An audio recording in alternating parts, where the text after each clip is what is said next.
anak umur 8 tahun ini mengalami penyiksaan yang di luar nalar, yang dilakukan oleh orang-orang yang seharusnya memberikan perlindungan dan kenyamanan untuk hidupnya. Ini yang terjadi oleh Gabriel Fernandez, dan ini adalah dua dajjal ini adalah ibunya dan kekasih ibunya, Isauro Aguirre. Nah, suatu kali sebenarnya itu Gabriel itu dari sejak dilahirkan oleh ibunya ini di tahun 2005, sebenarnya ibunya ini menitipkan Gabriel itu ya di rumah kakek neneknya dan juga pamannya. Jadi dia nggak sanggup untuk merawat. Nah, selama dari dia lahir sampai 8 tahun jadi dirawat sama paman dan kakek neneknya. Dan setelah dia, besar, berumur 8 tahun, di tahun 2012 tepatnya, tiba-tiba ibu kandungnya ini bilang sama kakek neneknya, "Aku mau merawat Gabriel." Jadi ibunya ini mau mengambil hak asuh Gabriel ya untuk dibawa. Nah, karena mungkin, kakek neneknya bilang, "Ah, udahlah ini mungkin kan maminya sendiri," gitu ya. Jadi akhirnya dibawalah Gabriel ikut tinggal bersama 2 orang ini di apartemen mereka di California.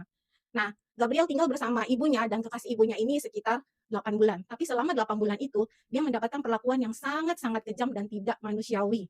Bayangin, ketika dia tinggal, dia sering disiksa, dipukul dengan tongkat bisbol, bahkan badannya itu sering disundut dengan rokok. Bahkan dia itu suka juga ditembakin sama pistol airsoft gun. Dan pistolnya itu bukan yang berpeluru plastik ya, tapi seperti peluru senapan angin yang berbahan metal gitu ya. Jadi paru-parunya, selengkinya, pahanya itu ditembakin sama ini.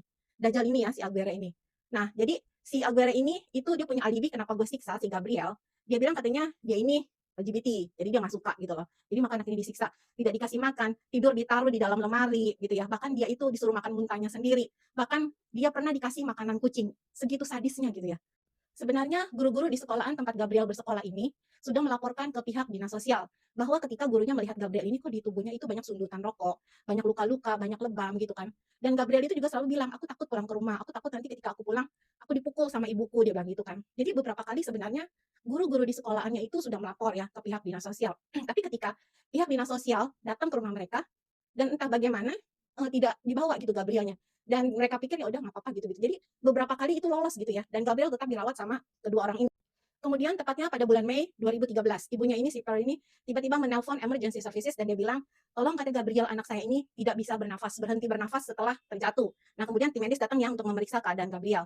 Dan ketika mereka datang memeriksa, dia melihat Gabriel itu dalam keadaan telanjang. Setelah diperiksa lebih teliti gitu ya, ada bagian tengkoraknya retak, 3 tulang rusuknya patah, giginya tanggal, bahkan ada peluru airsoft gun itu bersarang di paru-paru, di selengkinya gitu, di beberapa bagian badannya.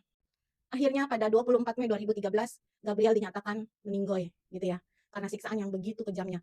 Dan tidak nunggu waktu lama, Isauro Aguirre dan Pearl Fernandez ditahan oleh pihak kepolisian. Dan Aguirre ini dijatuhi hukuman mati dan ibunya dijatuhi hukuman seumur hidup karena dia mengaku bersalah. Masih dalam tahanan ya, tapi pada tahun ini 2026, ibunya ini pernah mengajukan banding gitu ya. Nah, tapi ditolak sama hakim karena hakim bilang tidak bisa